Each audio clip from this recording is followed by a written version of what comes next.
¿Qué tal? Hoy vamos a entrar de lleno en un tema clave para la práctica clínica, los tumores renales. Vamos a analizar cómo el enfoque es radicalmente distinto si hablamos de un paciente adulto o de uno pediátrico. Y sobre todo, vamos a definir cuál es nuestro rol, el rol fundamental del médico general en la sospecha y la derivación oportuna. A ver, ¿cuál va a ser nuestra hoja de ruta? Primero, una clasificación general para ordenar el panorama. Después, nos vamos de cabeza al carcinoma de células renales en el adulto, su clínica, cómo se diagnostica y cómo se maneja. De ahí damos un giro y nos vamos al tumor de Wilms en pediatría, para finalmente cerrar con los puntos clave, esos que son indispensables para la práctica y, claro, para el EUNACON. Y esta frase es realmente el corazón de todo lo que vamos a conversar. El objetivo es que, al terminar esta revisión, tengamos las herramientas para actuar con seguridad y rapidez, porque una sospecha a tiempo y una derivación correcta, de verdad, pueden cambiar por completo el pronóstico de un paciente. Muy bien, empecemos por lo básico. Para entender este universo de los tumores del riñón, lo primero es poner un poco de orden, y la gran división inicial, la más práctica, es entre tumores malignos y benignos. Ok, miremos esta tabla. Nos ayuda a armar un mapa mental súper claro.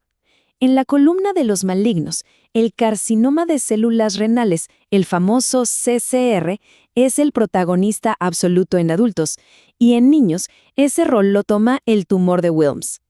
Por el lado de los benignos, es importante recordar el angiomiolipoma, sobre todo por su fuerte asociación con la esclerosis tuberosa.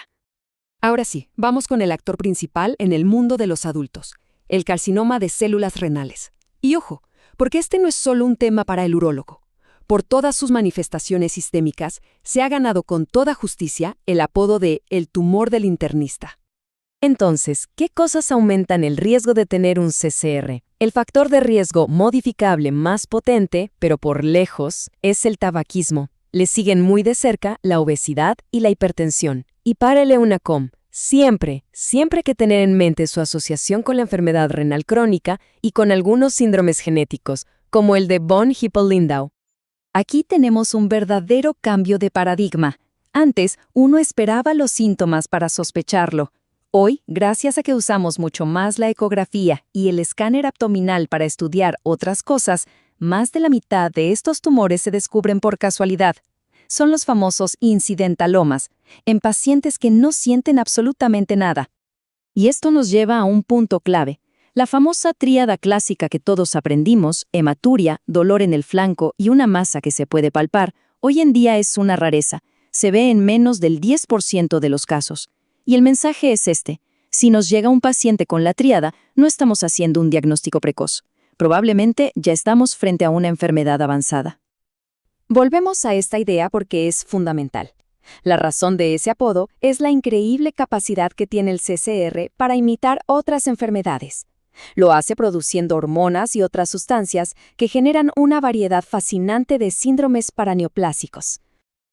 Y esta lista de verdad es oro puro para un examen. El CCR puede causar hipertensión porque produce renina, poliglobulia por un exceso de eritropoyetina o hipercalcemia por un péptido que se parece a la PTH.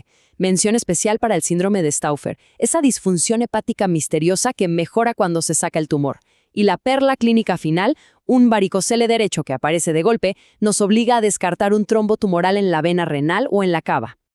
¡Perfecto! Ya sabemos cómo sospecharlo, ya sea por la clínica o por los hallazgos de laboratorio. Ahora, ¿cómo lo confirmamos? ¿Y cuál es nuestro rol en el manejo inicial? El camino diagnóstico es bastante estándar, la verdad. Todo suele empezar con una ecografía abdominal que encuentra una masa en el riñón. La eco es muy buena para decirnos si es un quiste simple o algo sólido, pero el examen de elección, el gold standard para confirmar, caracterizar y ver la extensión, es la tomografía computarizada de abdomen y pelvis con contraste. La imagen típica es una masa sólida que capta el contraste de forma intensa y heterogénea. Y aquí una nota clínica importantísima, que es una clásica pregunta de examen. Ante una masa renal sólida, con estas características en el escáner, la biopsia antes de la cirugía no es la norma. ¿Y por qué? Porque su resultado casi nunca cambia la decisión de operar. Y aunque el riesgo es bajo, existe la posibilidad de sembrar células del tumor en el trayecto de la aguja. El diagnóstico final es con la pieza quirúrgica. Entonces, nuestro rol como médicos generales queda súper claro. Ante la sospecha imagenológica de un tumor renal sólido, la indicación es una: derivación preferente o urgente al urólogo. Es el especialista quien va a decidir la mejor estrategia quirúrgica, que para la enfermedad localizada sigue siendo el único tratamiento con intención curativa, ya sea sacando un trozo del riñón o el riñón completo. Muy bien, ahora cambiamos de escenario. Dejamos el mundo del adulto y damos un giro de 180 grados para entrar en el terreno pediátrico. Aquí el protagonista es otro, el tumor de Wilms, también conocido como nefroblastoma. Aquí las claves son totalmente distintas. La edad peak es entre los 2 y 5 años. La clínica típica es una masa en el abdomen que se palpa. Es grande, lisa, firme y que no suele doler. Lo más común es que la descubran los padres al bañar o al vestir al niño. La ecografía, de nuevo, es el primer paso diagnóstico. Y la derivación tiene que ser urgente. Pero ojo, acá el especialista es el oncólogo pediatra. Ahora, una pregunta para llevar esto a la práctica. Considerando la naturaleza de este tumor, ¿cuál es la precaución más importante que hay que tener al momento de hacer el examen físico de un niño con una masa abdominal sospechosa? La respuesta es un dogma clínico que puede cambiar el pronóstico por completo. La palpación debe ser extremadamente cuidadosa y se hace una sola vez. Hay que evitar las palpaciones repetidas por distintas personas. ¿Por qué? Porque este tumor tiene una cápsula frágil y una palpación muy enérgica puede romperla, diseminando células por todo el abdomen y haciendo que la enfermedad suba de etapa. Excelente. Ya para finalizar, vamos a consolidar y a comparar los dos mundos que hemos revisado. Este es el resumen de alto rendimiento, ideal para ese repaso final antes de un examen. Esta tabla resume de manera brillante las diferencias que hay que dominar. CSR en adultos mayores, Wilms en preescolares. El CSR debuta como hallazgo incidental o con síndromes paraneoplásicos, el Wilms como una masa abdominal silenciosa.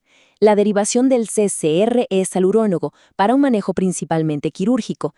En cambio, el Wilms se deriva al oncólogo pediatra para un tratamiento multimodal que combina cirugía, quimioterapia y a veces radioterapia. Y cerramos con esta pregunta, para que la idea quede grabada. Si nos enfrentamos a un paciente con un varicocele derecho de aparición súbita que no se reduce al acostarse, nuestra obligación es pensar más allá. Es imperativo descartar activamente una masa renal, usualmente un CSR, que podría estar comprimiendo o invadiendo la vena gonadal. Es un signo clínico de alta sospecha que no se nos puede pasar.